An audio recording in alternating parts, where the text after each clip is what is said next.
Hey guys, we're about to start in just a second. I'm making sure everything loads up real quick. Also, a quick audio test. I'm waiting for one of the members to jump back at me and say if the audio is pretty clear or not. But if you don't know who I am, I'm Trent. I'm going to be your host tonight. Um, I'm looking at my screen, which is there. My camera, which is there. This is going to be kind of a little bit weird tonight. Give me a second. I want to see if everything's queuing up, and then we're about to start in just a little bit. Oh my. All right, looking good. Johnny, can you tell me if the audio is doing good? If we're good to go, we're good to start. Waiting for my buddy.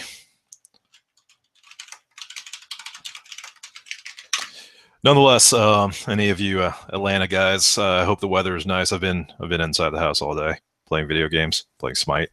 Hopefully, some of the Smite people are watching this too, because I love your game. J.A. Thomas, gotta say hello to you guys. You even got Smite background there. Tonight's going to be a good one, guys. It's going to be a really fun one, and I'm looking forward to hosting this one. Johnny, I don't hear anything from you just yet, so we'll see. Part of this conversation. I don't want any of that. All right, you know what? I'm going to assume it's good, actually. There's a way I could do this. I'm going to test it because I'm streaming it on my other computer too. Let me see how it sounds. Give me a second.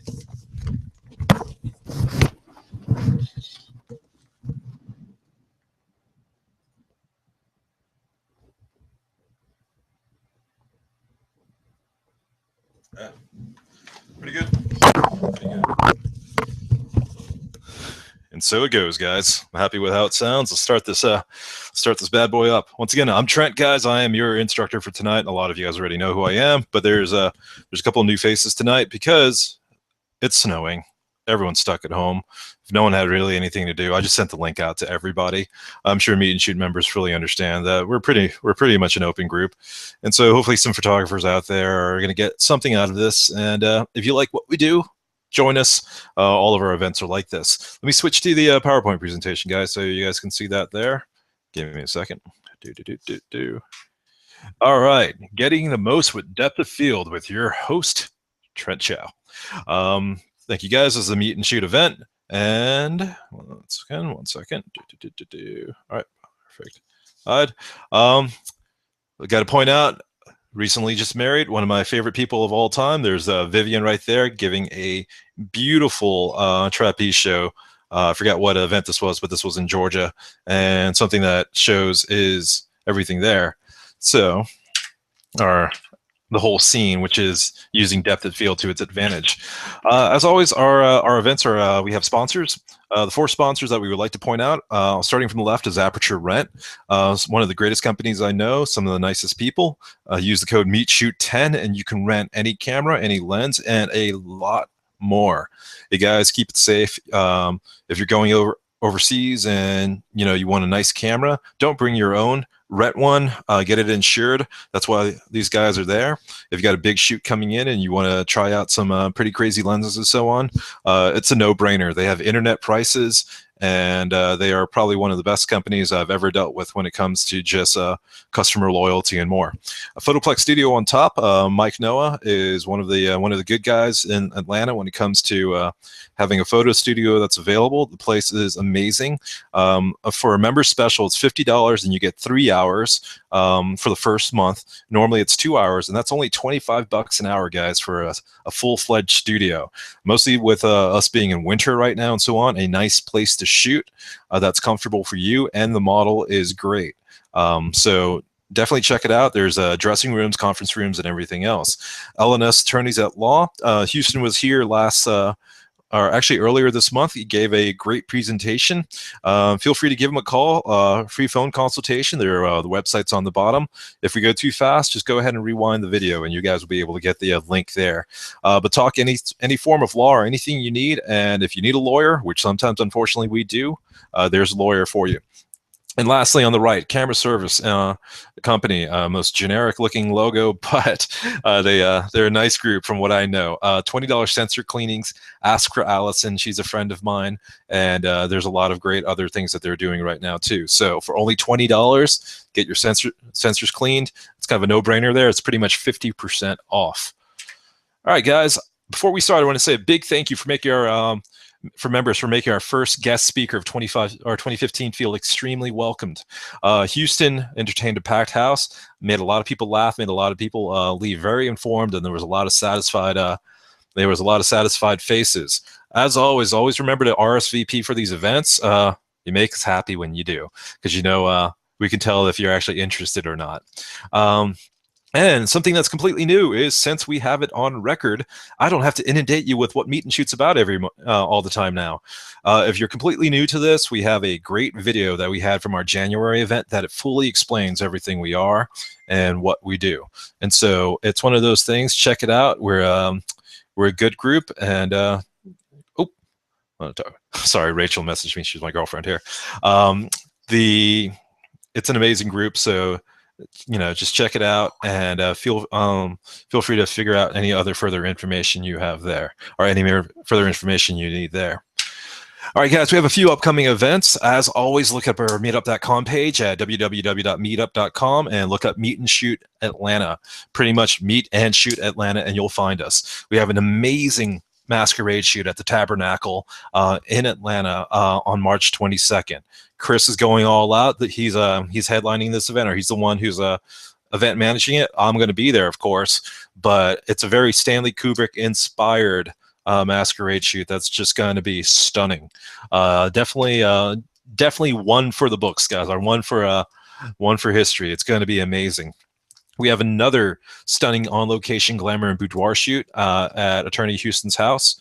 It's on May 23rd. Go ahead and make sure you sign up. Already 10 spots have sold. That means there's only 10 left. We cap it out. There's not going to be more available. There's probably going to be about 7 or 8 models. It's a no-brainer when it comes to that. We want to say a big thank you also. The spotlight sessions, we recently had a spotlight session in the Opium Den we've had set up. We have a few more. All of them have sold out. The next one's going to be even more incredible, and that's a Victorian themed one. And we're not talking Victorian as in, super simple, just the backdrop. We're talking the models of getting steel bone corsets or fishbone corsets, even to the point of putting bird cages in their hair and so on. It's definitely unique, definitely fun, and it's going to be the next set we build. And so something we're exploring this year is taking spotlight sessions to the extreme. We're still going to do our basic ones, but we're also going to do these really fun ones that are themed. And as always, we've announced a few of them early, but all of our kick-ass member events, hopefully we'll see you guys there. Let me see here, make sure. Perfect. All right, guys. Got a couple people message me saying that they can hear it fine. Thank you so much. I wanted to make sure of that because audio is one of the most important things about this. All right, give me a second. Got a message, I believe. All right. All right, guys. Here's something I'm extremely excited to go ahead and announce, guys. We put pre-orders up. We announced it today on meetup.com. We created these these plastic all-weather, tamper-resistant, fade-resistant cheat sheet cards that have a clasp and have a hook that goes right on your camera bag. So we've been working on these for a while now, and the reason why I love these is sometimes when you're out there and you hit a hurdle and you don't know what the next troubleshooting step is because your camera's acting up, you're not getting the right exposure, you're just not feeling it. These cards are out there to help you. We have several sets, including camera basic cheat sheets, portraiture tips, studio tips. These flashcards not only give you hints and tips on what to do, but basic troubleshooting steps and even just things to be aware of to put you at an advantage. And so these are going to be released mid-May.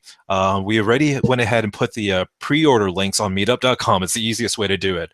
So as long as you sign up, you can go ahead and say, hey, here's my pre-order for it. And then when the time comes out, we're going to go ahead and message you for either your shipping address, or you can just pick it up at any Meet and Shoot event.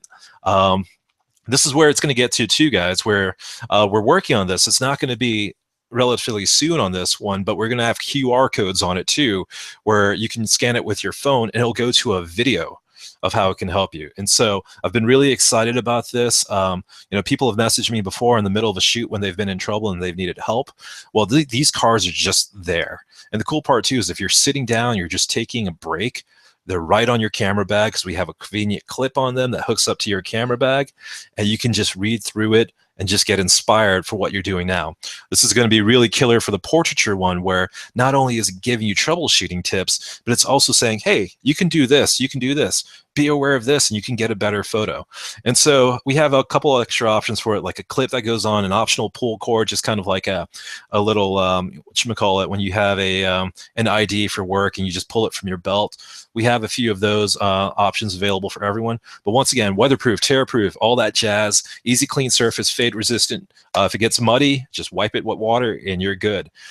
Really, really, really looking forward to this. And it's just going to be something that I've extremely been excited about getting out to you guys. So yeah, pre-order some, guys, because for those of you guys who jump in and help in early, we'll be able to move these out and even get more. We'll probably give a big thank you for all of those who pre-order. Jump on the meetup.com page to get those pre-orders in. All right, so guys, what is this class about today? This online lecture talks about how to get the most out of depth of field, how to either get super sharp foregrounds and backgrounds or beautifully nice blurry foregrounds and backgrounds for your subject. Here's a list of things that we'll chat about. Completely just read that. I didn't improv that at all. It was kind of weird there. Anyways, understanding how depth of field works. We're going to talk about both ends of the depth of field spectrum, from deep depth of field to shallow. Here's the thing. As a portrait photographer, I tend to favor shallow depth of field, but both ends are critically important to how we succeed as a photographer. And so we're going to explain it both. So using both ends of depth of field and how you can get amazing results with both. Explaining bokeh, circles of confusion, and various other words related to depth of field. 1 second, making sure, giving it a check. All right. All right, so getting the most from your current lens. Something I dislike about those classes that are like, oh, depth of field, is they tend to be like, oh, you need to buy this to get it. You can do a lot of this stuff with the equipment you currently have. That's important to me. So we're going to talk about that a little bit too. Neat techniques that you can do, like shaped bokeh and more. Fun aesthetic things, mostly for a winter day like this where you're stuck at home. You can go ahead and do these techniques and get something really fun and useful out of it. So how to get better focus using shallow depth of field lenses. Like I cover a few tips and tricks on what to do as a photographer. So you don't have a lot of throwaway shots. You're getting a lot of consistently good photos. And then even more advanced subjects where we talk briefly about it, like hyperfocal distance, the Brennizer method, and more. So not only are we talking about this, simple depth of field, or the basics, but we're actually going to even show you guys a couple of advanced things and hopefully inspire you to explore a couple of new things you may have not done before. This is live. If you're here at 7 p.m. Eastern Standard Time on today's date, which is the 25th, you can message me at Trent Chow on Facebook, and I will try to get your questions answered. And so jump on Facebook, send me a message, send me a smile, or even just tell me, hey, it sounds great, or something like that. Please say it sounds great. Please don't say it doesn't. Then I'll answer your questions on the air. All right, guys, let's talk a little bit about the depth of field basics real quick. We're going to talk about a little bit of terminology here. First of all, is bokeh. The first one you've probably heard before is bokeh. Bokeh is a word that has its root from the Japanese word bokeh, I assume, which translates to blur or haze. Here's the thing with bokeh, guys. Not everyone, a lot of people normally equates bokeh to the places that are out of focus in the background. What bokeh actually is the measurement of the quality of that background blur. In all truth and honesty, no one's going to actually complain if you say bokeh is the background. But essentially, what bokeh is certain lenses blur the background better than other lenses. So you want to be aware of that. Not all lenses are created equal that way. Maybe a second. All right, Jay, thank you for saying it sounds great. That helps there, buddy. All right, so when someone looks at the bokeh in the background, they're subjectively looking at it, and they're looking at things like, how does the hazy areas look, or how does the blurry areas look? How do the circles of confusion, which we explain a little bit later, how are they shaped? Is the transition of the colors of the blur quality. And so where people, this might be psychosomatic or it might be a placebo effect, people swear that the Leica lenses or the Canon 85 1.2, which I personally believe also does, have extremely elegant bokeh. And so if you look at this picture of Marin on the left, some of it is post-processing, but if you look at the foreground, it's going into a blur, and the background, it's going into a blur. It's the aesthetic quality of that blur. That's what bokeh actually is, and not just the blur itself. And so when you're talking about bokeh, just be aware of that there. All right, so another important thing is plane of focus. When a photographer focuses on an object, he creates a plane of focus that infinitely goes perpendicular to your subject. I wrote this last night, so if I put it wrong, it's perpendicular, not parallel. So as soon as you focus on something, you can only focus on one thing. Infinitely to the left or infinitely to the right, it's in focus infinitely above or infinitely below. As it comes towards you in the three-dimensional plane, it's going to start going out of focus. As it goes behind your point of focus, it's going to start blurring out. It's critically important to remember that focus is on a plane. And so we're going to talk about this a little bit later, but I want to go ahead and show you guys this real quick. And this is one of those little tips and tricks now that's really critically important. So give me a second. All right, guys. It's me back again. All right, so when you have your camera up, guys, and you're shooting, do not tilt up or down or tilt left or right. Focus is on a plane. And so if you're tilting up, you're adjusting that plane, so now it's not straight, it's actually tilted in or out, or tilted left or right. And so if you're ever missing focus and you're using a 1.2 lens like this, that's an issue. And so I'm giving you guys a hint a little bit early ahead of time, but you know, it's the way it is sometimes how I am. So when you focus, you lock your focus down, you slide left, right, up, down, and that's going to lock your focus plane in place. Do not rotate. If you rotate and you're really critically small on focus, like really razor thin focus, you're going to take everything out of focus. And so remember that. Slide left and right, slide up and down. Let's get you guys back on the PowerPoint presentation. All right. All right, guys. Hopefully that makes sense to you. Once again, if you look on this bottom left picture right here, notice how the macro photographer, a lot of these pictures are taken off the internet. Notice how he aligned the front of the lens to the actual front of the flower or the shape of the flower, because it's a plane of focus. And if you notice on the picture itself, hopefully you guys can see this. If you guys can see my mouse, I'm gonna wait until, yep, right here. You have the plane up front, and then you have the plane in the back. And so that right there is lining up with your subject, and you're able to get clear focus across the flower. Where this is critical is your camera doesn't know a subject, or can't separate a person from another person. Two people, and it's only going to focus on one thing. And so this even goes down to one person. If you have two eyes and one is closer to you and one is further away, guess what? One's going to start going out of focus faster than the other one. Those are things you mentally need to be aware of as you're messing with the plane of focus. There is other ways to combat this later that we'll talk about, but just be mentally aware of plane of focus when you are working with cameras. Something you can adjust, just so you guys are aware, is sometimes your plane of focus is actually off on your camera. If you ever feel like you're focusing and your camera is focusing on the wrong spot, not all cameras are pitch perfect. They do have to be tuned up. And so either bring it to a camera store or even ship it to your camera manufacturer during some downtime with your lenses, and they will go ahead and fix it for you. If you're one of those do-it-yourself people and you have a higher end camera, I believe a D5100 from Nikon, I believe most of the Sonys have it, or a Canon like 70D or up, you can micro adjust your plane of focus. It actually physically moves the the plane of focus a little bit in or a little bit out, or adjust it via software. If you send it in, they physically move it.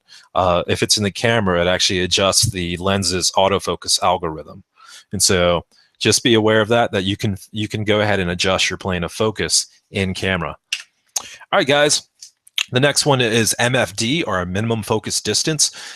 This is the minimum focus distance a photographer can be to the subject to achieve focus with the lens.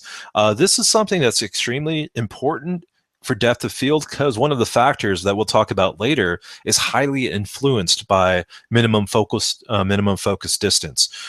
Reason why it's being mentioned to you guys is when you buy a lens, let's look at the Canon lens in the bottom left, it will actually tell you what the minimum focus distance of the lens is. Take note of it. It's actually one of those business decisions that's extremely important, that may not be pushed as much. Kind of like horsepower in a car. For most people, it doesn't matter. For enthusiasts, it is. This is one of those performance things that really make a difference. So minimum focus distance is important, the depth of field. The reason that we'll explain later. What's really important to note, though, is minimum focus distance is not from the front of the lens, but from your film sensor, or from your sensor. And so going back to this picture on the bottom left here, notice that it's the red line on the back of the camera. That's the distance that the minimum focus distance is going from, not from the front of the lens.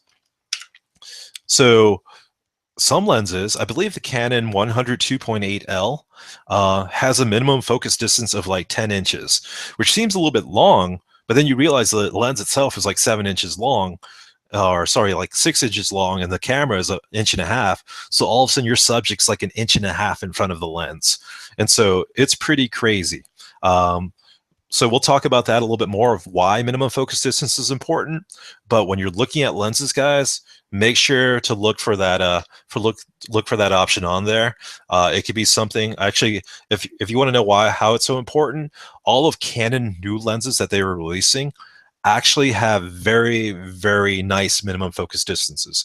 Lenses in the past are actually even more off. So if you're buying lenses and you're looking at old lenses, you may actually not have the benefit that you can get from minimum focus distance that you would with the newer lenses.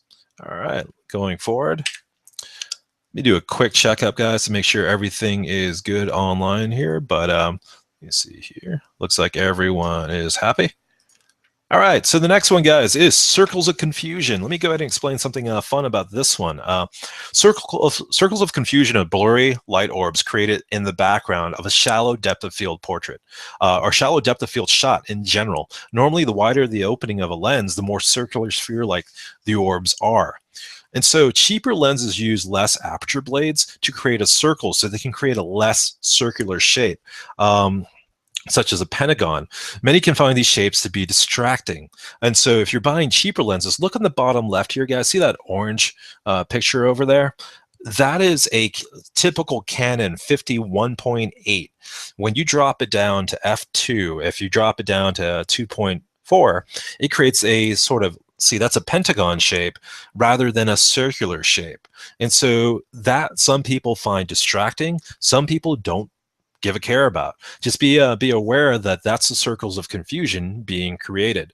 Other lenses, such as pellicle mirror lenses, can create really oddly shaped bokeh, like this one on the bottom right here, which are these onion ring, like SpaghettiOs type looking bokeh. Aesthetically could be pleasing to some, or to others could be extremely distracting. Just be aware that that's what's creating it. And so a small bright highlight creates circles of confusion. Try creating some with things like Christmas lights in the background. This picture of Josie on the upper left is just Christmas lights, and that is more of a circular bokeh. If you guys are looking at it and you're wondering why it's ovals, your camera actually captures a perfect circle, but then right before it shows you the picture, it's capturing things at a compressed frame, and then it stretches it out. It's weird saying that, but visually, the picture comes in as a circle, but the final result shows as a non-circular object. It's just the processing of the camera itself, and you're really hard pressed to find pure circle bokeh on some lenses. Just be aware of that. All right, guys, this I'll go ahead and explain this picture in a little bit. On the opposite end of the spectrum, instead of having your lens wide open like at 1.2, 1.4, f8, if you go to f16 and you go to f22 or f32 and you shoot at a light source, you're going to get starburst patterns. This is something to be mentally aware of when you're doing large depth of field portraiture. If you shoot a street light, you're going to see starburst at f16. You're going to see starburst at f22. Could be something aesthetically that you want or something you don't want at all. This is one of the hardest things for me to find pictures of online. Like, I don't know why. I couldn't find it. So I took Christmas lights and I took my daughter's Minecraft toy and I was like, you know what, Steve, he's an ass in Minecraft. He really is, because it depends on, well, my nephew's an ass. He plays him like an ass. So I bet Steve looks like some guy who would chuck an ocelot off my monitor. So there you go, guys. That's the story. That's the story right there. But anyways, start going to f16, f22. You start getting a star pattern shape that shows up in your lights. This could be extremely useful, extremely fun on an aesthetic side, guys. So just be aware of that. It's just one of those extra things that you can do to get really cool looking results with your photos by just changing the aperture. All right, let me see if I got some questions here. Yep, awesome. Johnny says the quality sounds better than usual. I have to thank the Sennheiser gaming headphones that I use for video gaming here. Nonetheless, guys, aperture, f-stop, and more. All right, guys, I've done this for a while, and I'll go on photography forums, and I shouldn't, because I don't do well on forums. Some of you guys will say that, mostly after reading a few of the responses that I put up. But anyways, one of the things I notice is immediately when someone says they want a blurry background, someone will immediately tell them you need a fast aperture lens. If you want a blurry background, you got to get a 1.4 lens. You got to get a 2.8 lens. They're partially right, but don't fall into a trap that you have to get a 1.4 or 2.8 lens to always get a blurry background. That's not true at all. The next slide, we're going to go ahead and talk to you about exactly how you can get a shallow depth of field without having to have a super fast lens as a 1.4. But here's some important things to know about aperture. One second. All right. Your lens focuses at its widest aperture. One of the benefits of having a really fast lens is when your camera autofocuses, it focuses at the widest your lens is going to be. Even if you tell your camera, I want to shoot at f16, your lens is, let's say I have a 50 1.4 lens, your lens is going to autofocus at 1.4. It's going to gather a bunch of light. It's going to have a huge opening. And then as soon as you press the shutter button, it jumps down to f16. And so when you're shooting in low level light conditions, you can focus more accurately and faster with a wider aperture lens. Even if you have if you have a 1.4 lens and you have a 5.6 lens, and let's say both of them are at 50 millimeters, the 1.4 lens is always going to be more accurate and always going to be faster than the 5.6 in a wider gamut of situations. And so there is a distinct advantage of having a faster lens. And that's autofocus accuracy and autofocus speed. Aperture and f-stops are the same thing. If you hear f-stop and if you hear aperture, it's the exact same thing. For anyone who's new at this or newer at this, just be aware of that and remember that. 1 second. Perfect. All right. Try learning the aperture scale over time. It's extremely useful. I'll go ahead and give it to you guys now. The basic scale is 1, 1.4, 2, 2.8, 4, 5.6. I'm going through it quick, but there's a reason later. 5.6, 8, 11, 16, 22, 32, 45, 64. And in between, there is 1/3 stops. Why it's important is aperture is part of the exposure triage. We're not going to get into this today, but if you want to shoot f2 and all of a sudden you go to 2.8, that's 3 steps down, or 1/3 steps down. Sorry, 1/3 steps down, 3/3 step down, which is a hole. And so you would have to do the same with either ISO or shutter speed. When you become aware of aperture scale, it becomes extremely useful. And so just one of those things, guys, don't sit there and really just say, I gotta know it. It's just application over time, and just get it done and learn it. And 1 second. Perfect. All right. And so, Rodney, thank you. I just got your message. With great inflection comes great responsibility. But anyways, aperture is a ratio, guys. So a larger f number actually means a smaller opening. It's one of the confusing parts about photography, but think of it as 1 over 2.8 or 1 over 16. 1 over 2.8 has a higher value than 16. And so just remember, it is a ratio. And so looking on the bottom right here, look at f2, which is this large aperture. It's a huge opening, lots of light coming in. And then you go to f8 and it's a lot smaller, f22 and a lot smaller. If you guys notice on the bottom right that that's a 6-bladed aperture thing, or aperture ISIS right there. And so the patterns are hexagonal when it comes to your blur. But the same 5-blade aperture, I want to go ahead and note here, is on the left where you see large aperture. When your lens is fully open, it's always going to be circular. Even if you have 4 blades, which will be really weird, or 5 blades, when it's fully open, it's going to be circular. 1 second. Perfect. All right, guys. Next one going in. Actually, before we go on, the picture in the upper right of Holly, that is a f2.0 portrait. And so it's just an example of, a aperture as sort of a depth of field thing. Her hair is blurry in the background. Her shoulders are blurry in the foreground, and focus is sharp on her. Moving forward, guys, this is the slide we're going to be on for a little bit. I want to make sure everyone understands this. And looking at the pace of this, I don't necessarily think this presentation is going to go over that much over an hour and a half. The factors that influence depth of field. This is the meat of it all, guys. This is what I want everyone to really get out of this fun little exercise with us. There are 4 immediate factors that influence your depth of field. Most importantly, my typo there, you can combine them together to really, really compound the effects of either extremely sharp depth of field or extremely shallow.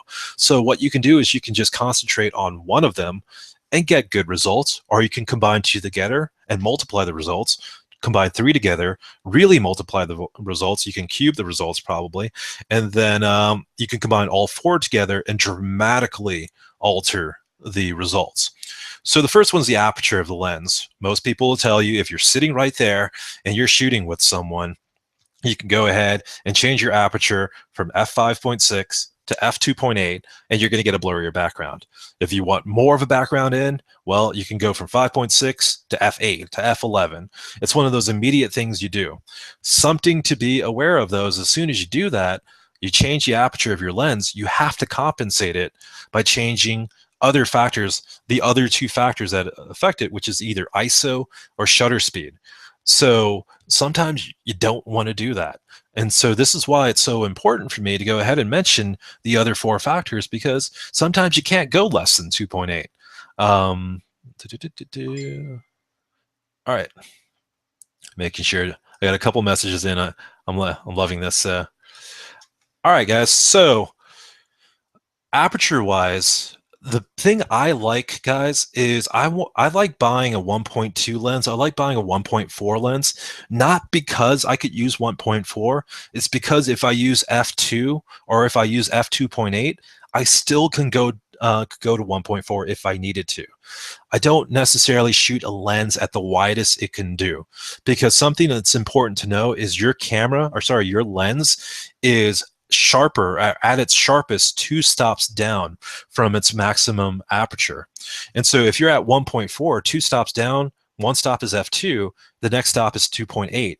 When you use that lens at 2.8, you're going to get some really killer shots. As you the further you deviate from that, closer to 1.4, it's not you're going to have some image quality compromise. It may not be a crazy amount, but it's still not, I mean, at 2.8, the lens is going to be pretty damn good.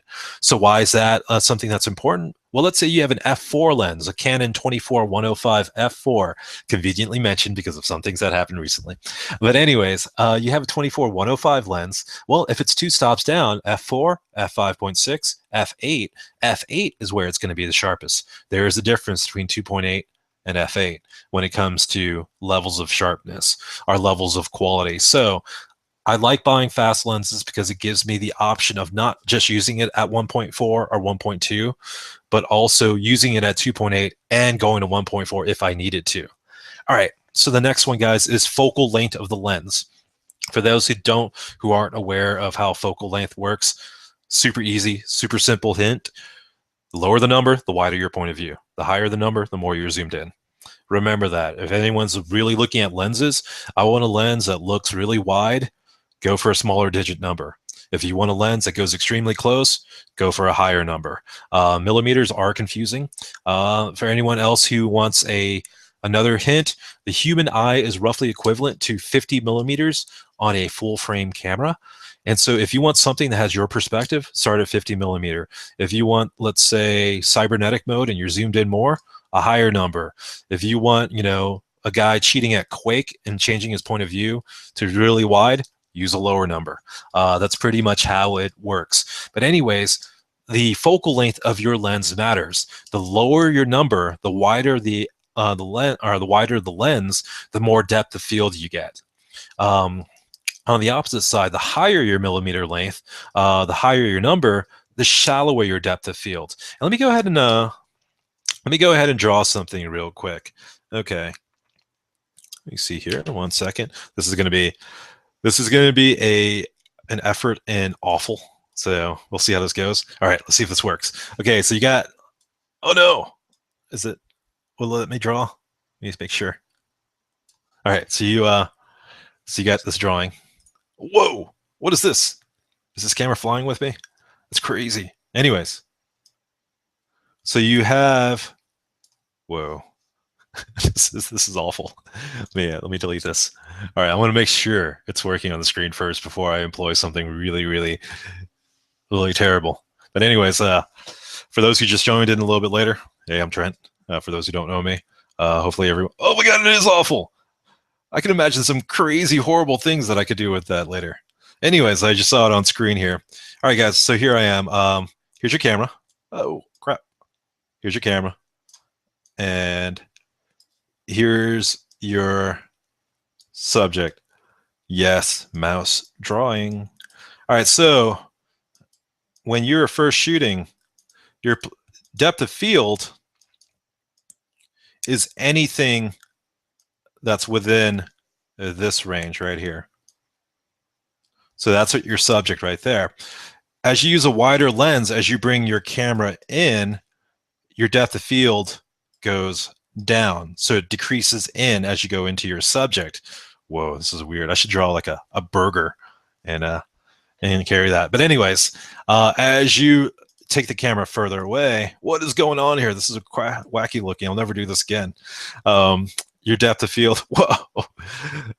I am not. It's like a really horrible John Madden experience right here. Anyways, as you go further back, that is the worst thing I've ever seen in my life. I'm going to stop that. I'm going to go back to presentation here. As you move back, your depth of field rather expands out from your subject. So here I am. I'm actually going to go ahead and erase this, even though it looks amazing. Actually, 1 second. Sorry, I have to do it.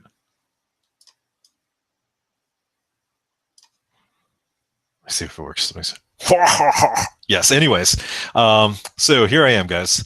And if you're focused right here, let's say your camera is right here and your subject, as you move in, your depth of field goes down.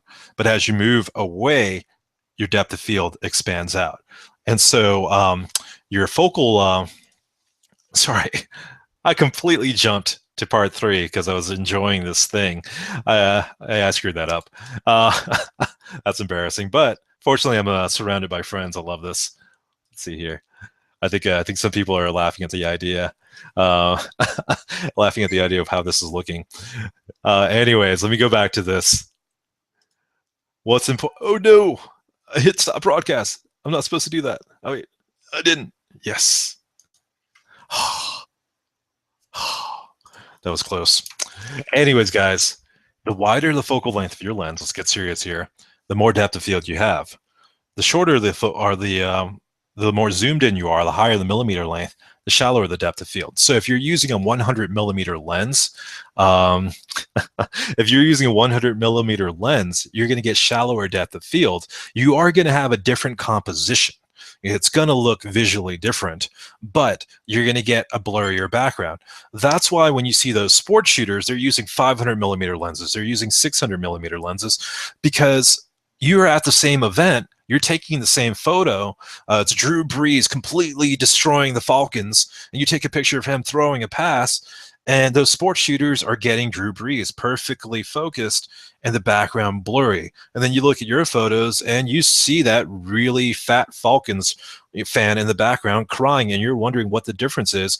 It's because the sports shooter taking a picture of the manly Drew Brees is using a 600 millimeter lens.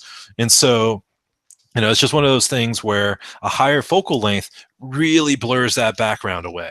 All right, so let's talk about focus distance of your subject, which is what we just covered accidentally when I drew that horrible mustache on me. All right, how close you are to your subject affects your depth of field. If you physically move in closer, you're going to get a shallower depth of field. As you physically move in further away, or physically move out further away, you're going to get more depth of field. And so it's important to know that that's a small change you can immediately do that will really dramatically affect your image. All you have to do is physically move in and physically move back, and you'll alter the depth of field quality. All right, let's see here. Messaging a few people on Facebook who are asking questions. All right, guys. So lastly, most obvious one, but it's always has to be noted, is how close your background and foreground elements are. Let me go ahead and once again put me back on camera. I'm kind of scared about doing this, but it's the way it is. Oh, my mustache is still there.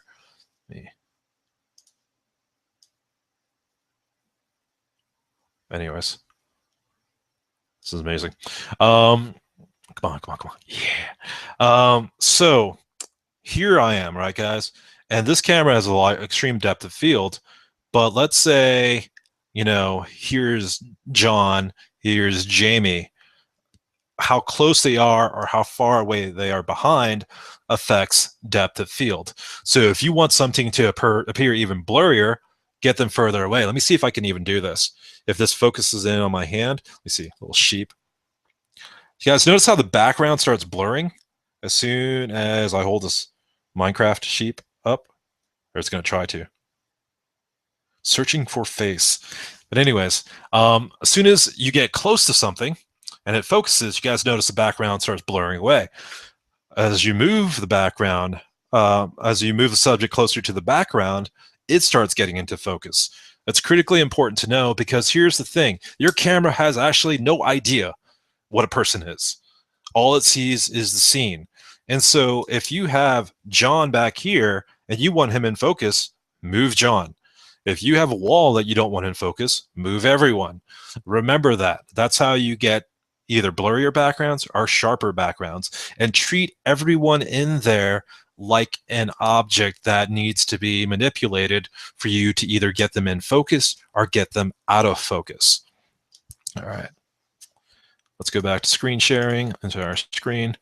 All right, so I explained what each of them does, but if you combine them together, you can immediately get stunning results. And so if I'm at 2.0 and I want to get, super shallow depth of field, I get in closer. Or instead of using my 51.2 at 2.0, I use my 135 2.0. Those are things there that I do. And so why this is great is if you buy a 35 2.0 lens, someone will immediately tell you, oh, the aperture at 2.0 is going to give you a blurrier background. Well, if you put a 70 millimeter, or sorry, if you put a 200 millimeter and put it at f4, and you kind of shot the same thing, that picture and getting close, using those factors, that picture at 200 millimeters, though it's going to look slightly different, might have better looking background blur than the 35 millimeter. So it's not all about aperture, guys. Where this is important is, remember, you can move forward. Remember, you can move you can go wider on your lenses. You can zoom in on your lenses. You don't have to change aperture all the time. And you are the photographer. And so move the background in if you can. If you don't want the background and you can't move the backdrop because it's a tree, it's a mountain, well, guess what? Move your subject closer or further away from it. Things like that. Combine all of those things together and you can get very, very dramatic results. All right, so guys, let's do tips for everyday photography. Before we move on, let me make sure that made sense to everyone. All right, guys, the Rodney, Shelton, Johnny, you guys are watching. I know you are. Was there any questions that you have? Because that was a critically important one, subject that we covered that, I want to make sure that no one misses anything about. Also, let me see if anyone's... Jackie's saying, Trent, this is the funniest feed ever. And Sean, thank you so much, buddy. You found the Google term that's correct. It's diffraction lens light. If you guys want to see the star patterns that created higher f-stops. Mahabar, no biggies, buddy. All apologies accepted. It was no biggie at all. I just wanted to make sure that you guys got the link there. All right, so make sure if you want, you guys leave questions or leave comments on the, on the the feedback on meetup.com. All right, guys, I haven't heard anything yet from any of those big three. I'm sure they'll message me just in case. It looks like Sheldon is typing. Front focus versus back focus. That is a little bit more there. Sheldon, immediately, since I'm not thinking about it, front focus is pretty much when you're playing a field or your plane of focus is off. Essentially, the question is front focus versus back focus. Well, ideally, actually, I'm going to go ahead and give you guys a little tech tour here. It's going to be a little bit boring, but you hear it once, and you might realize this a year in the future what's happening. When your manufacturer makes your camera, either it be Canon or Nikon or anything like that, they aren't releasing a perfectly tuned camera. They're within a threshold. Let's say it's from -5 to +5. As long as it's within that 10 threshold, it works. Otherwise, if it's outside of that, they tune it in to get within it.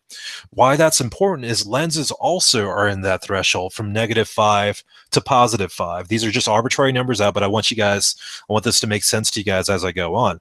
Here's the issue, guys. Or here's where it's perfect. Let's say if you have a lens, or ideally 0 is perfect. You have a lens that's +3, and you can't have a camera that's -3. Add them or put them together, and that's a 0. Bam, perfect.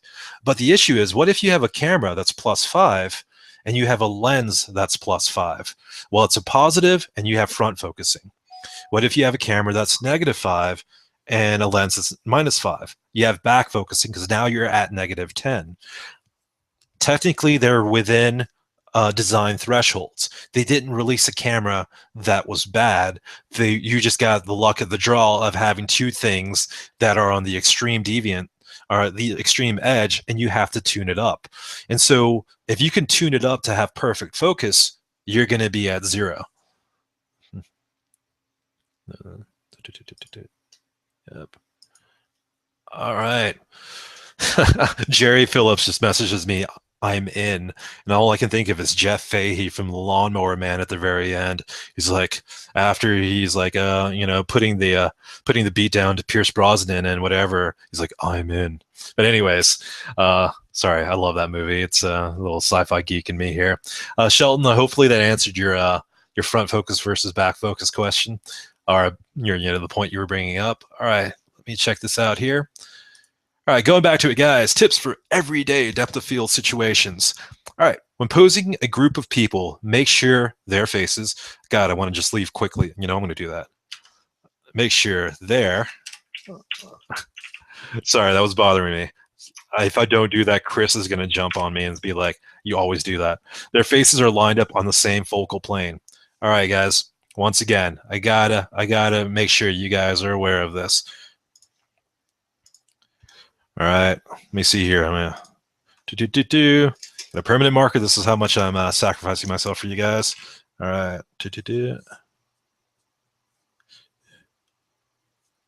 all right. Oh my God, I'm gonna have to draw with my left hand. Oh. All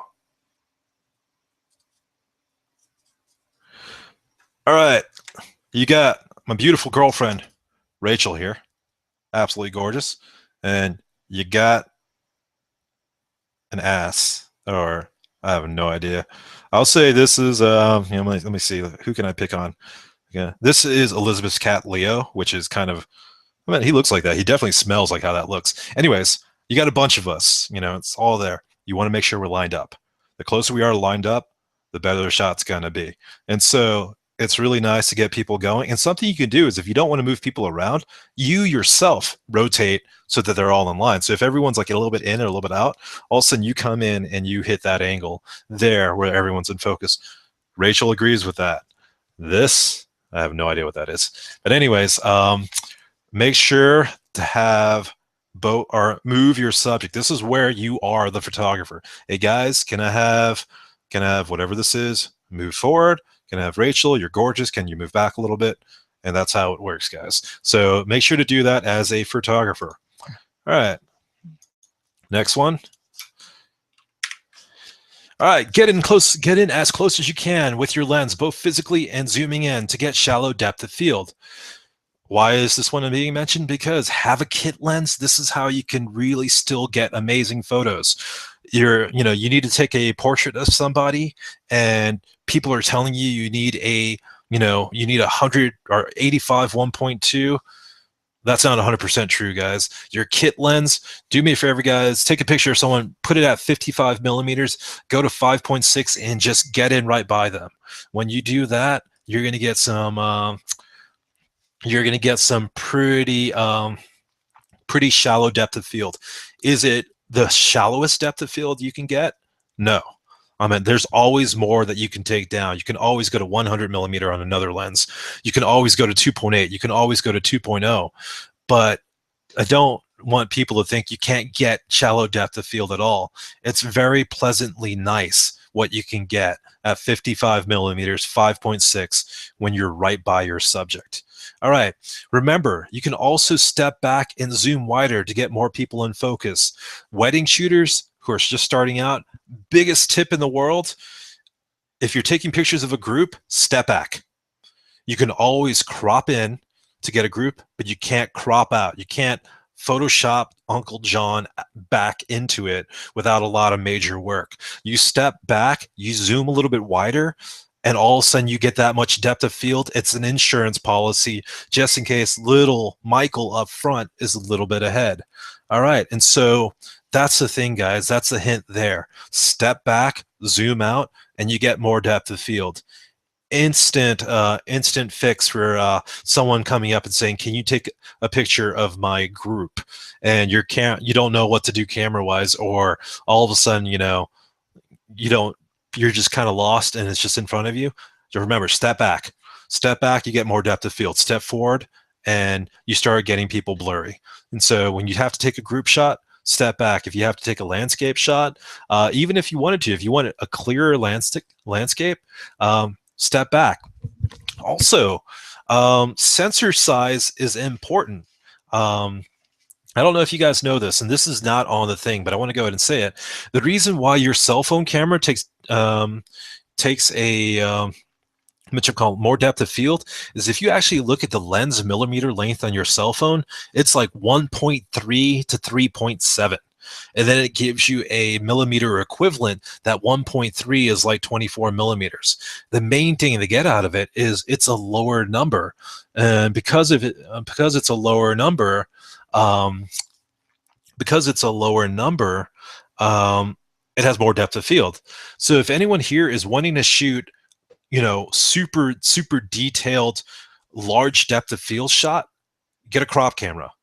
Or if you want to even do more, if you want to do super clear macros where you have a huge amount of depth of field, buy a smaller sensored camera. Buy a point and shoot.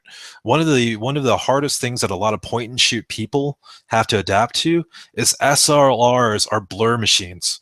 They create more background blur, or they create more foreground blur than their little point and shoot ever did. And that's because our sensors are 10 times, 15 times, 100 times bigger. The bigger the sensor, the blurrier the background and foreground. The smaller the sensor, the lower the number, the lens to get the equivalent, and the sharper the shot. And so Shelton, I'm going to go ahead and mention, he does a lot of deep sea diving. If he just upgraded to a 6D just last year.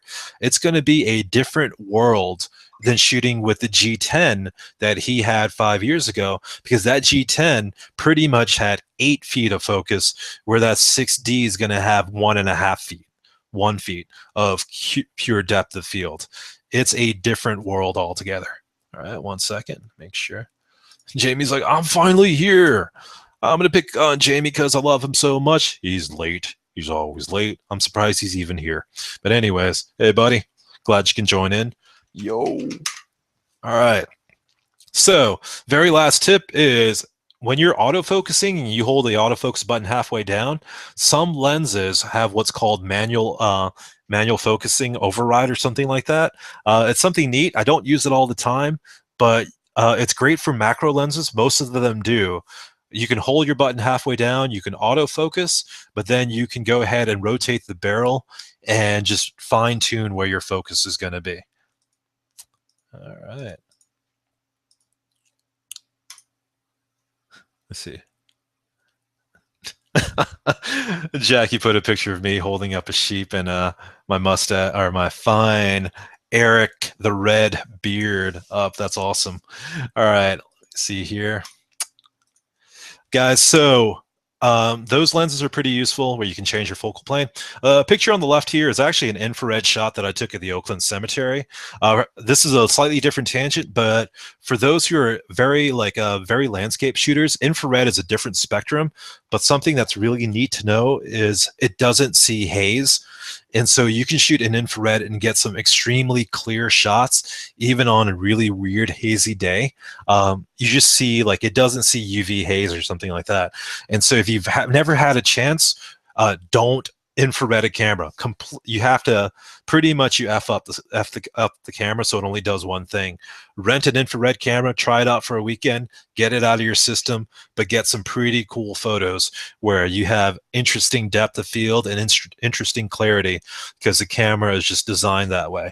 Definitely infrared photography is something I highly suggest you guys look into. It's really, really fun. All right, guys, focusing tip with shallow depth of field lenses. And following that, our following slides are advanced tricks. It looks like I'm only gonna have you guys for about 15 more minutes. Let me jump it back to the camera here. All right, guys, so focusing tips with a shallow depth of field lens. We already hit on it beforehand, but this is your classic 1.2 lens, 51.2, and it's really shallow. Pretending that I am the subject, if I'm turned sideways, guys, try focusing, one way or the other, roughly somewhere, but also moving your subject's face so their eyes are closer to the same plane. It could really affect, the focus there. Sometimes you just can't get it perfect. But here's the first tip for it, and it's really, really stupid. You don't have to shoot at 1.2. I hate saying it. You got a 1.2 lens. You want to shoot at 1.2. Well, you want to realize your limitations. You're probably going to get something out of focus. If you want, you can move my face and shoot my eyes at 1.2. Then as soon as I move out a little bit this way, put it at 1.8. Be quick to adjust that aperture to do what you need. The other thing too is, remember, you can always move back just a little bit. You go in, you focus, and then you move back just a little bit. You have to focus again because you're moving your focal plane, but you don't have to be in as close as, as close as possible there. I gotta reiterate it. When you're focusing on somebody, slide up, down, left, right. You get used to the movements. Do not tilt up, tilt down, because as soon as you do, you're tilting your focal plane, and you're going to be out of focus. It's really, really, really apparent when you're mostly zoomed, or when you're dealing with 1.8 lenses at 100 millimeters, at 200 millimeters, and stuff like that. And so when you're dealing with shallow depth of field lenses, you have to be very, very mentally aware of what what you're focusing on and what you're keeping in focus. All right. Shelton did mention the depth of field preview button does work. I'm actually kind of here's a weird thing about it, Shelton. I agree, but here's my thought on it. The depth of field preview will actually force your lens to go to whatever f-stop you tell it to. So if you're telling it to go to f22, mostly if you're doing studio lighting and you're shooting f16, it's going to dramatically drop the amount of light. You can't see anything. And so I don't use the depth of field preview button anymore because we're on digital now. It's just as easy to shoot. So I want you guys to be aware that you do have a button on your camera. Over here is where it's on the bottom, this over here, where I press this, and it's going to tell my lens to go to whatever aperture I have it set at. But and as long as I've been shooting, I just take the shot. I look at it, I'm like, oh, that looks good. And then I just do that. So, all right, guys. So that's the focusing tips and tricks. Let me see here for shallow depth of field lenses. Make sure to send me any questions if you have with that one. Let's see here.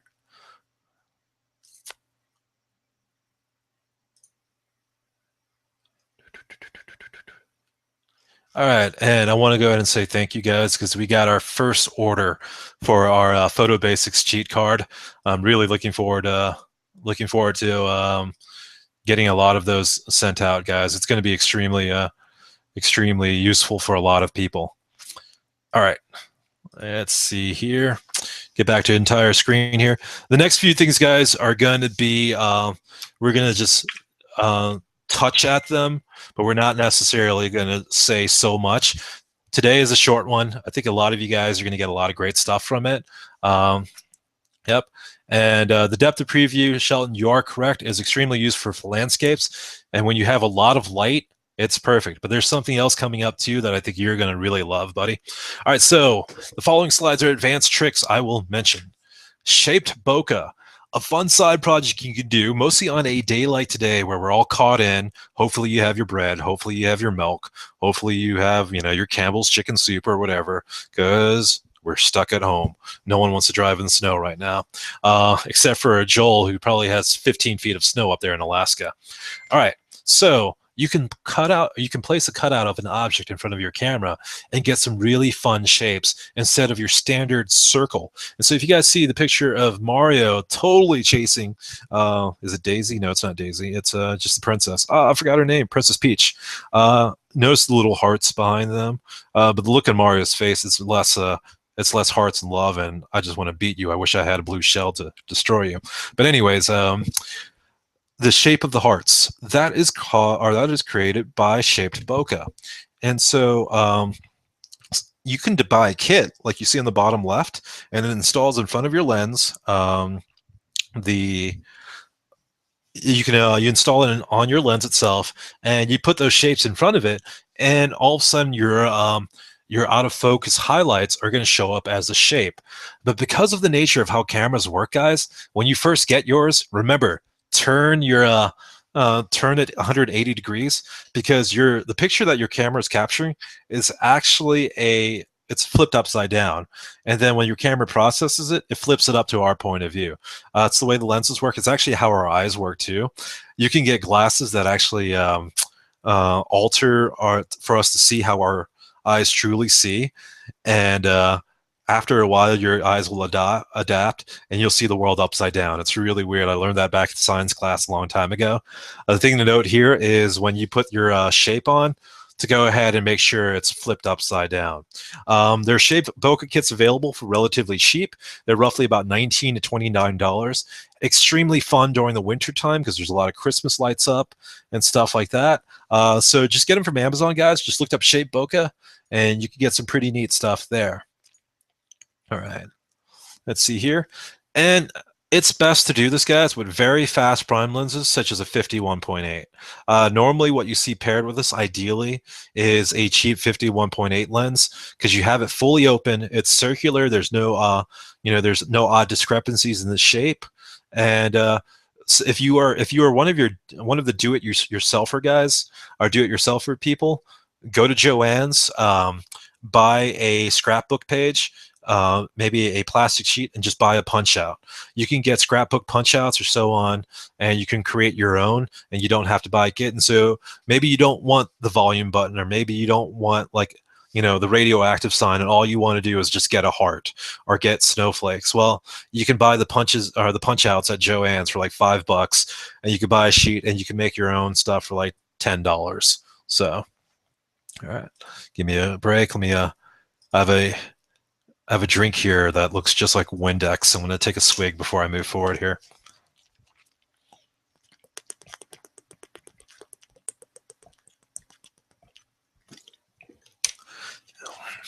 Moving forward, guys, a couple other fun ones. Tilting your focal plane. This is an extremely fun one. Yep. Instead of always being perpendicular to the subject, the focal plane can be tilted using specialized lenses. This really manipulates the focal plane to do some really awesome and crazy effects. You guys have probably seen it on the upper left. Those are real people. That's a real car show, and it looks like miniatures because that's tilting the focal plane. And most tilt lenses are manual focus, and so you have to deal with that. They're really fun. LensBaby brand lenses are one of the more famous solutions for tilt lenses. But if you really wanted to, and you're actually really comfortable with it, you can actually take your lens out of your camera and tilt it a little bit. It's not the same result. It's not perfect, but after you override everything on your camera and say, I can shoot without my lens on, it's good. I'm going to share a horrible name for video people. It's called lens whacking. It is the worst name I've ever heard in my life. Mostly related for that. But if you look up lens whacking, mostly for the video side, you can really see where people use that. Where it's dramatic is on the bottom left. You can see where, the focus looks pretty cool. Like it's manipulated focus. It's going in and out. The applications for a tilt lens, it's plentiful. The only thing I personally don't like about it is there's a lot of deviance to it. It's very art. It's very like artsy, where with a LensBaby or so forth, someone who, I guess I'm a little bit more of a control freak here. I like being able to consistently do it, and it's a lot harder to consistently get the same results with these extremes in play. And so do I use a lot of tilt shifting? No, but one of the funnest lenses I have ever used is the Canon 24 TSE, which is a tilt shift lens. And here's the funny part about it. Tilt shift lenses are on the top 5 of the sharpest lenses possible. If you want critical sharpness, if you're doing architecture or so forth, tilt shift lenses are the de facto upper echelon of really sharp lenses to look at.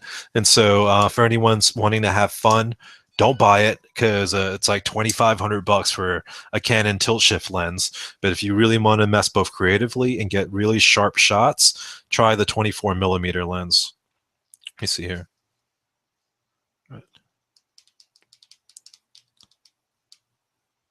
Sorry guys, messaging. Someone's asking a question, just answering that real quick. All right, so moving forward, I'm not going to go too much into this one because this is super technical, but I know a few of you guys here are just going to be like, no way, when you learn about this one. Hyperfocal distance is the next one and is a great technique to achieve amazingly sharp depth of field through a wide range of your lens. Hyperfocal distance is a perfect thing for landscape photographers. Essentially, before I read this long excerpt of what it is using a calculation and using the hyperfocal distance calculator that you see on the bottom left, you put your numbers in and it tells you, okay, from this point on, from this number on to infinity, to the very edge of infinity is going to be sharp. And so you can see where this is great for landscape photographers and also great for video people, because you don't have to be at a certain distance for your subject to be sharp. You just have to be within a certain radius. And so this is like having the greatest hand grenade ever that hits everything. You put the hyperfocal distance in and you say everything from 2 feet to infinity is going to be in focus. This is great for people shooting from the hip and so forth. A lot of the old New York photographers will put their camera at the hyperfocal distance and know, okay, anyone from this distance out to this distance is going to be in focus. And Shelton did mention that there's hyperfocal apps. So just have it on your phone and you could have hyperfocal distance readily available for any of your lenses, any of your camera. So what Cambridge and Color says, their link is actually the best for it because they have a calculator. They do a full explanation. What I mostly wanted to do is just make you guys aware that this even exists. It's focusing your camera at the hyperfocal distance ensures maximum sharpness from half this distance all the way to infinity. The hyperfocal distance is particularly useful in landscape photography, and it'll help you make the most out of your depth of field, thus getting you more sharpness rather than the portrait side, which is less sharpness in your background. However, knowing the hyperfocal distance for a given focal length and aperture can be tricky, so the tutorial shows you how to do it. They also further explain that your very edge of infinity, or the very background is at the edge of critical sharpness, and so if you're slightly off, it could actually be like not the greatest pictures for high quality prints and stuff like that. You're basically taking it from one very edge to one very edge and capturing everything in between and hoping to put it in the right spot. And so it's something cool to be aware of, hyperfocal distance, and something that's really neat to look at. All right, so this one's a really killer one too. The problem with macro lenses is the closer you get to your subject, the shallower your depth of field. And so if there's macro shooters out here who are very computer savvy and who love doing macros, but you want to actually combat the fact that we're dealing with shallow depth of field, there's something called focus stacking. And what focus stacking is think HDR stitching, think, stuff like that, but you're taking multiple levels of photos. You're focusing in a little bit more each time. And then at the end of it all, you stack all the photos together and you have a sharp subject. And if you guys can see on the upper right, you still have a blurry background. And so this is a extremely cool technique where you're combining images together to get your focus, or you get your subject fully in focus while keeping your background. Another emulated one is this picture on the bottom right that you see, and it's the middle picture is the foreground's out of focus, the left picture, the background's out of focus, and they combine the two together to get a completely in focus picture. So there's software algorithms that are out there. I don't necessarily know what they are because I haven't looked at it in a while, but for macro photographers, this is amazing. If you're going to do this and you're a macro photographer, look up a macro rail. Even look up a computerized one that will move it millimeters forward each time and let you take a shot and then combine it together. You can do some crazy, incredible photos with this, guys. Stuff that's printed in magazines, stuff that you can sell. So for those who are more, more into it and more savvy, this is definitely something you want to explore and have a lot of fun with. Talking about stacking and talking about combining images, the next one is a very popular thing, and that's the Brennizer method. And this actually started before Ryan Brennizer, but he actually, hopefully it's Ryan Brennizer. I'll be embarrassed if it was a different name. But he really made it mainstream. It's kind of like Steve Jobs and I don't think he was a douche like Steve Jobs, but kind of like how Steve Jobs taking credit for things that existed beforehand. But 1 second. So essentially, what it is you you take multiple images. You take multiple images and you combine them together. So you're stitching a photo together. And so you notice on the left how the subjects are in focus, but the background is really pleasantly out of focus and so forth. So essentially you put your camera on manual focus and you take an array of shots. After you take those array of shots, you combine them together, and you're essentially what you're doing is you're emulating having a larger sensor. You're emulating the results that you would get from a large format camera, a 4x5, an 8x10, even bigger, a 16 by 20. This is an amazing technique. Very easy to do once you do your first few, and once you get used to the movement. For those who are even more like super savvy, like if you're really like, cameras are cheap now. For those of you guys who have a little bit more money, you can buy 12 cameras. I know it sounds like a lot, but buy used cameras, let's say 12 20Ds, and you build a array and you just put them all together and take all 20 of the shots at the same time. Yes, it's a lot of manipulating. Yes, it's a lot of movement, but then you stitch them together and all of a sudden you have this high megapixel shot with this beautiful, this beautiful background blur. And so for anyone who wants to do this as a fun project with your old cameras, I highly suggest it.